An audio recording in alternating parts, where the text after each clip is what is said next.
सांसद भाई रविकिशन जी, अन्य महानुभाव, देवी और सज्जनों, सावन का पवित्र मास,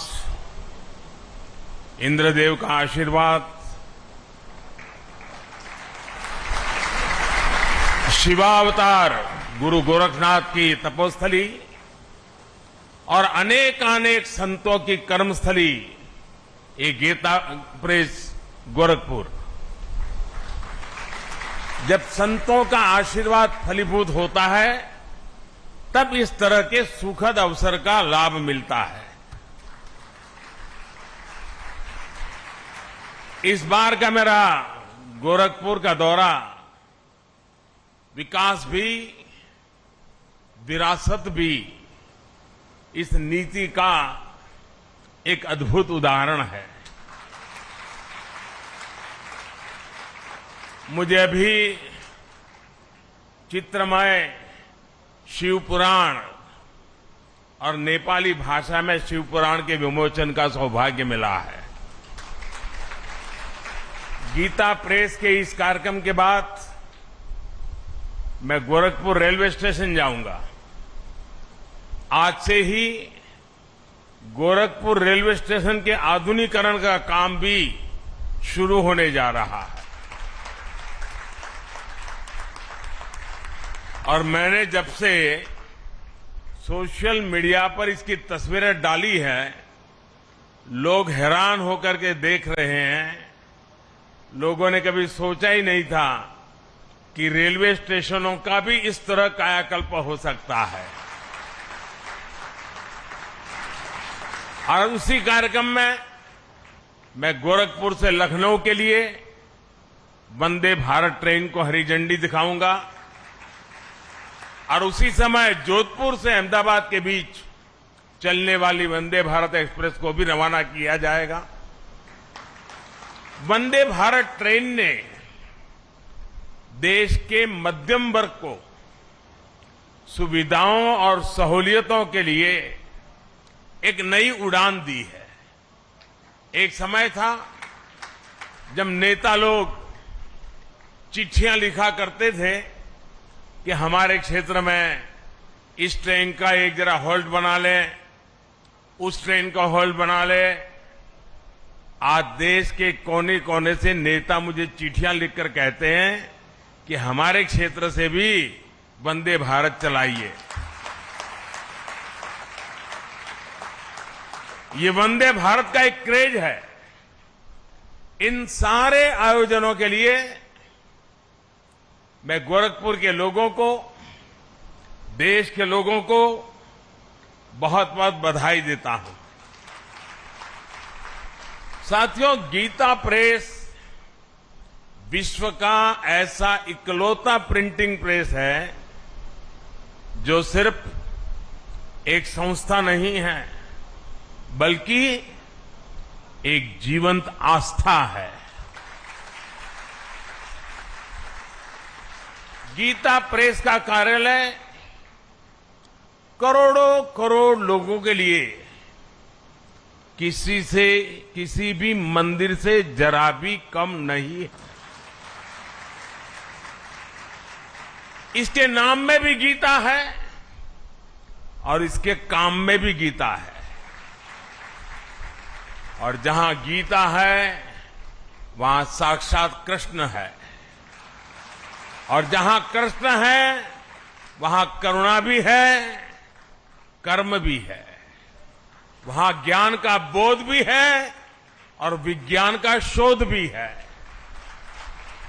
क्योंकि गीता का वाक्य है वासुदेवः सर्वम, वासुदेवः सर्वम। सब कुछ वासुदेवमय है, सब कुछ वासुदेव से ही है, सब कुछ वासुदेव में ही है।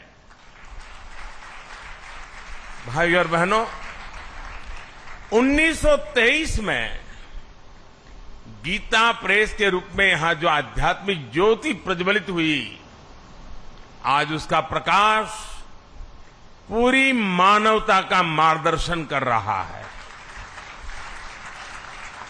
हमारा सौभाग्य है कि हम सभी इस मानवीय मिशन की शताब्दी के साक्षी बन रहे हैं। इस ऐतिहासिक अवसर पर ही हमारी सरकार ने गीता प्रेस को गांधी शांति पुरस्कार भी दिया है। गांधी जी का गीता प्रेस से भावनात्मक जुड़ाव था। एक समय में गांधी जी कल्याण पत्रिका के माध्यम से गीता प्रेस के लिए लिखा करते थे और मुझे बताया गया कि गांधी जी ने ही सुझाव दिया था कि कल्याण पत्रिका में विज्ञापन न छापे जाएं। कल्याण पत्रिका आज भी गांधी जी के उस सुझाव का 100% अनुसरण कर रही है। मुझे खुशी है कि आज ये पुरस्कार गीता प्रेस को मिला है। ये देश की ओर से गीता प्रेस का सम्मान है, इसके योगदान का सम्मान है और इसकी 100 वर्षों की विरासत का सम्मान है। इन 100 वर्षों में गीता प्रेस द्वारा करोड़ों करोड़ों किताबें प्रकाशित हो चुकी है। आंकड़ा कभी कोई 70 बताता है, कोई 80 बताता है, कोई 90 करोड़ बताता है। ये संख्या किसी को भी हैरान कर सकती है और ये पुस्तकें लागत से भी कम मूल्य पर बिकती हैं, घर घर पहुंचाई जाती है। आप कल्पना कर सकते हैं इस विद्या प्रवाह ने कितने ही लोगों को आध्यात्मिक बौद्धिक तृप्ति दी होगी, समाज के लिए कितने ही समर्पित नागरिकों का निर्माण किया होगा। मैं उन विभूतियों का अभिनंदन करता हूं जो इस यज्ञ में निष्काम भाव से बिना किसी प्रचार के अपना सहयोग देते रहे हैं।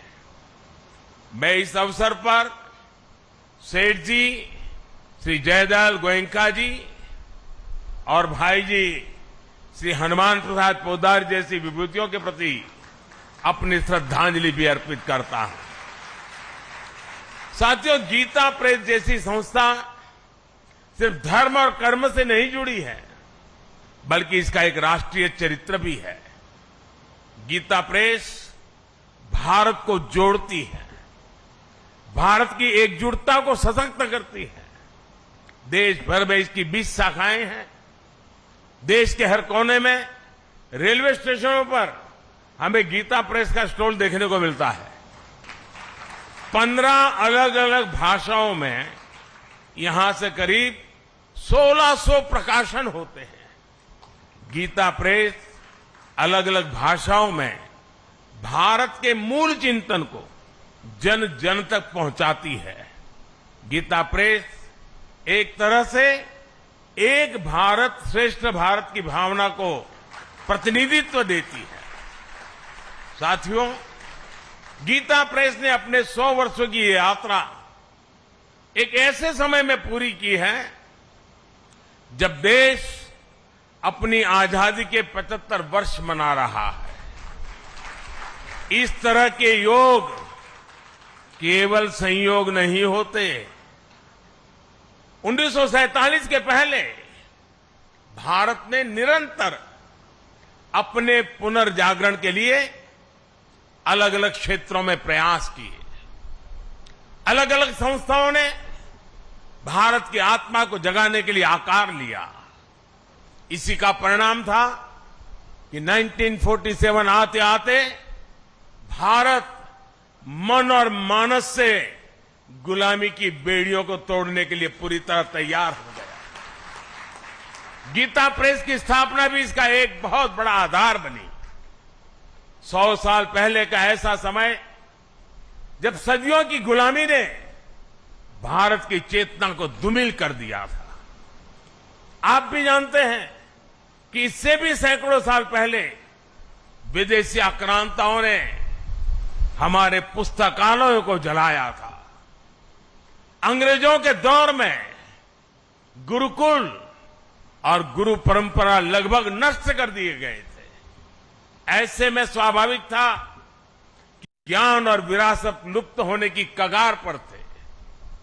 हमारे पूज्य ग्रंथ गायब होने लगे थे। जो प्रिंटिंग प्रेस भारत में थे वो महंगी कीमत के कारण सामान्य मानवी की पहुंच से दूर थे। आप कल्पना करिए, गीता और रामायण के बिना हमारा समाज कैसे चला रहा होगा। जब मूल्यों और आदर्शों के स्रोत ही सूखने लगे तो समाज का प्रवाह अपने आप थमने लगता है। लेकिन साथियों, हमें एक बात और याद रखनी है। हमारे भारत की अनादि यात्रा में ऐसे कितने ही पड़ाव आए हैं जब हम और ज्यादा परिष्कृत होकर के निकले हैं। कितनी ही बार अधर्म और आतंक बलवान हुआ है, कितनी ही बार सत्य पर संकट के बादल मंडराए हैं, लेकिन तब हमें श्रीमद् भागवत गीता से ही सबसे बड़ा विश्वास मिलता है। यदा यदा ही धर्मस्य ग्लानिर्भवति भारत अभ्युत्थानम अधर्मस्य तदात्मानम सृजाम्यहम्। अर्थात जब जब धर्म की सत्ता पर, सत्य की सत्ता पर संकट आता है, तब तब ईश्वर उसकी रक्षा के लिए प्रकट होते हैं। और गीता का 10वां अध्याय बताता है कि ईश्वर कितनी ही विभूतियों के रूप में सामने आ सकता है। कभी कोई संत आकर समाज को नई दिशा दिखाते हैं, तो कभी गीता प्रेस जैसी संस्थाएं मानवीय मूल्यों और आदर्शों को पुनर्जीवित करने के लिए जन्म लेती है। इसलिए ही 1923 में जब गीता प्रेस ने काम करना शुरू किया तो भारत के लिए भी उसकी चेतना और चिंतन का प्रवाह तेज हो गया। गीता समेत हमारे धर्म ग्रंथ फिर से घर घर गूंजने लगे। मानस फिर से भारत के मानस से हिलमिल गई। इस ग्रंथों से पारिवारिक परंपराएं और नई पीढ़ियां जुड़ने लगी। हमारे पवित्र ग्रंथ आने वाली पीढ़ियों की थाती बनने लगे। साथियों, गीता प्रेस इस बात का भी प्रमाण है कि जब आपके उद्देश्य पवित्र होते हैं, आपके मूल्य पवित्र होते हैं, तो सफलता आपका पर्याय बन जाती है। गीता प्रेस एक ऐसा संस्थान है जिसने हमेशा सामाजिक मूल्यों को समृद्ध किया है, लोगों को कर्तव्य पथ का रास्ता दिखाया है। गंगा जी की स्वच्छता की बात हो, योग विज्ञान की बात हो, पतंजलि योग सूत्र का प्रकाशन हो, आयुर्वेद से जुड़ा आरोग्य अंक हो, भारतीय जीवन शैली से लोगों को परिचित करवाने के लिए जीवनचर्या अंक हो, समाज में सेवा के आदर्शों को मजबूत करने के लिए सेवा अंक और दान महिमा हो, इन सब प्रयासों के पीछे राष्ट्र सेवा की प्रेरणा जुड़ी रही है, राष्ट्र निर्माण का संकल्प रहा है। साथियों, संतों की तपस्या कभी निष्फल नहीं होती, उनके संकल्प कभी शून्य नहीं होते। इन्हीं संकल्पों का परिणाम है कि आज हमारा भारत सफलता के नित्य नए आयाम स्थापित कर रहा है। मैंने लाल किले से कहा था, और आपको याद होगा, मैंने लाल किले से कहा था कि ये समय गुलामी की मानसिकता से मुक्त होकर अपनी विरासत पर गर्व करने का समय है।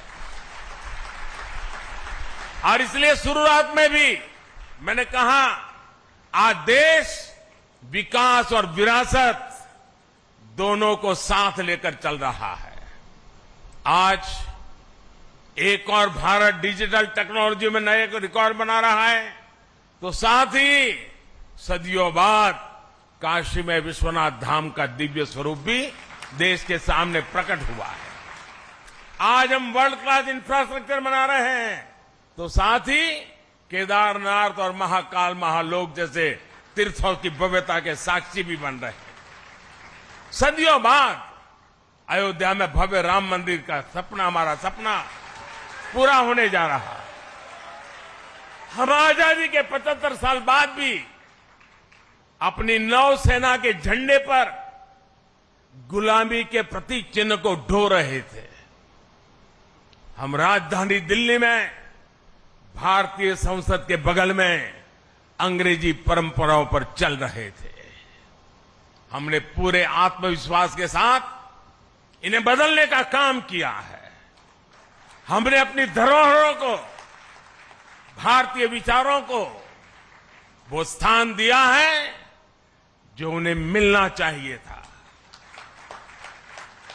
इसलिए अब भारत की नौसेना के झंडे पर छत्रपति शिवाजी महाराज के समय का निशान दिखाई दे रहा है। अब गुलामी के दौर का राजपथ कर्तव्य पथ कर बनकर कर्तव्य भाव की प्रेरणा दे रहा है। आज देश की जनजातीय परंपरा का सम्मान करने के लिए देश भर में जनजातीय स्वतंत्रता सेनानी म्यूजियम बनाए जा रहे हैं। हमारी जो पवित्र प्राचीन मूर्तियां चोरी करके देश के बाहर भेज दी गई थी, वो भी अब वापस हमारे मंदिरों में आ रही है। जिस विकसित और आध्यात्मिक भारत का विचार हमारे मनीषियों ने हमें दिया है, आज हम उसे सार्थक होता हुआ देख रहे हैं। मुझे विश्वास है हमारे संतों, ऋषियों, मुनियों, उनकी आध्यात्मिक साधना भारत के सर्वांगीण विकास को ऐसे ही ऊर्जा देती रहेगी। हम एक नए भारत का निर्माण करेंगे और विश्व कल्याण की अपनी भावना को सफल बनाएंगे। इसी के साथ आप सभी का इस पवित्र अवसर पर मुझे आपके बीच आने का मौका दिया और मुझे भी इस पवित्र कार्य में कुछ पल के लिए क्यों नहीं आपके बीच बिताने का अवसर मिला। मेरे जीवन का यह सद्भाग्य है। आप सबका मैं फिर से एक बार हृदय से बहुत बहुत धन्यवाद करता हूं, बहुत बहुत शुभकामनाएं देता हूं।